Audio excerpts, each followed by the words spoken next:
Hi mga Marcies! Naalala nyo pa ba ang aking Red Piggy Bank?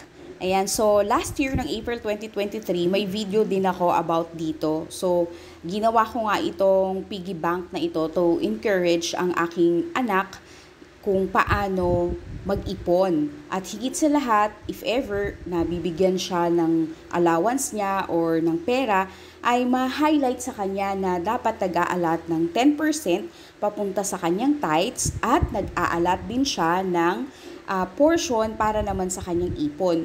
So sa ganitong paraan kasi mas mabilis na ma-explain nating mga magulang sa kanila ang kaibahan ng wants at saka ng needs pagdating naman sa kanilang pagdedesisyon sa kanilang spending. Yon, so bumili ako ng baboy na pula at sinimulan kong lagyan ito ng mga 5 piso, 10 piso at mga 20 na barya. So nung umpisa, medyo hesitant ang aking bagets na mag-participate, pero nung nakita na niya na umaangat yung mga coins ay sinimulan na din niyang hulugan. So hanggang sa napuno na nga namin itong aming baboy na pula after 1 year dahil April 2024 na ngayon.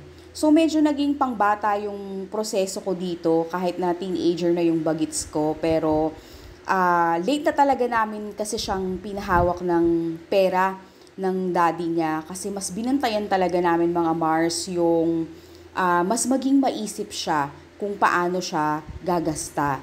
So nung nakita na namin mag-asawa na marunong-runong na siyang mamili at mag-isip muna bago siya magdesisyon, tsaka namin paunti-unti na nag-introduce kami sa kanya ng weekly hanggang sa naging monthly ang kanyang allowance. So, tinuruan namin siya, syempre, sinabi ko nga kanina, no, na mag-tithe siya, 10% nung allowance niya ay mapunta sa tithes. Tapos, in-encourage ko siyang mag-ipon sa pamamagitan nitong aming baboy na pula.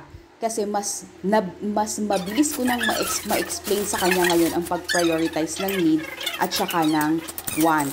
So, habang binibilang nga namin ito, panay yung pasalamat niya. Talagang nakita ko talaga natuwa talaga siya pag labas ng mga barya dun sa aming Red Piggy Bank, no? So, talagang lagi niya sinasabi na, thank you, Mommy, for inventing ipon, ganyan. So, by the way, ipon nga pala yung ipinangalan namin dito kay Piggy Bank. Ayan. So, mga Mars, kung paano natin binabantayan at ginagabayan yung ating mga anak pagdating sa kanilang interest, sa hobby, sa talent, sa gifts, sa pag-aaral sa school, ay ganun din natin sikapin na turuan at gabayan sila pagdating sa pera.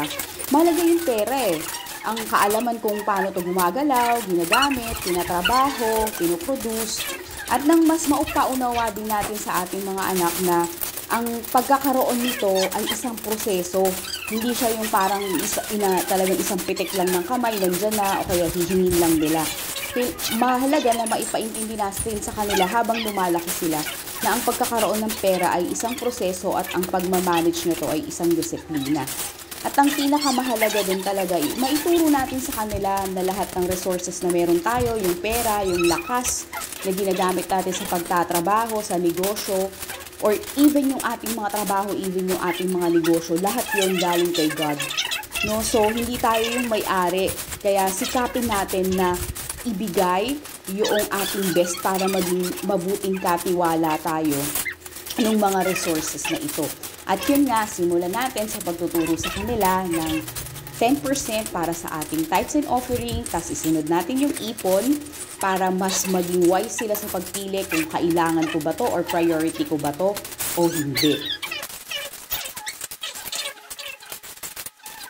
Nung natapos nga namin paghiwa-hiwalayin yung 20, 10 piso at saka yung 5 piso, nag-start na din kami na mag-stock ng tagwa 100.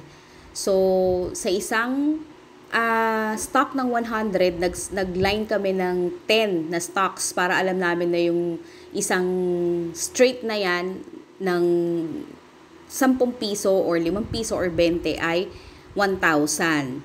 Ayan, so napakasaya ng aking anak. So, encourage ko din siya na pwedeng ilagay ito sa bangko, sa co-op, or mag-start ng konting business. Siguro, yan, lalo na ngayon na papasok na ang summer vacation. Bangkay ng baboy. Ginawa ng ano ba? Ay! A.